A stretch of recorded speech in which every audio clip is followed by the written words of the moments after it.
So, Hades is the Greek equivalent of the devil, right? Or was he the Greek equivalent of hell? Actually, neither. Because until you have a deity that represents all things good and all things light and love, you can't have one that represents all evil. And in the Greek tradition, there is no god that's all good. Zeus is literally a menace to humanity. Pandora, mishap aside, think of all the women he very casually raped. And Hades, as opposed to the adversary that is the Satan of the Old Testament, is Zeus's brother, and Mans is ruler of the underworld. But the underworld isn't a pit of fire and torture like in the Christian imagination. It's literally just the underworld. It's where every mortal soul goes when they die, unless they're related or have been chosen by the gods, in which case they'll go to the Elysian Fields. But otherwise, it's just where we all end up. And Hades, being the more responsible of his siblings, is the one to take care of us. In fact, he provides for us, because a really interesting thing that happens to Hades over time in Greek culture is that he gets conflated with Pluton, a god of riches and fertile crop. And given that Persephone becomes his wife, it's really interesting to see him connected with vegetation in that way, because then the underworld becomes the literal underworld, or under earth,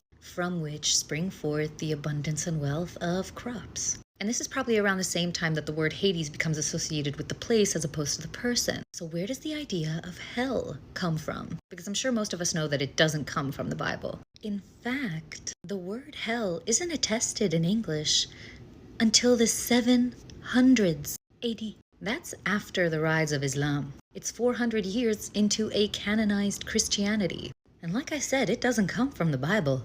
It comes from Norse mythology.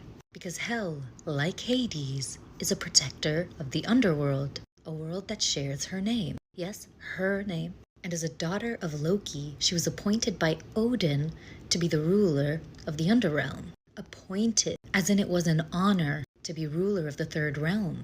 And we see this in Persephone's story too, because when Demeter goes to Helios to complain that Hades has stolen her daughter, Helios is like, honestly, Demeter, I don't understand why you're upset. Hades is no bad fit for Persephone. I mean, he is king of the underworld after all. He's your brother. He's literally a noble. Now, if you've been watching my Devil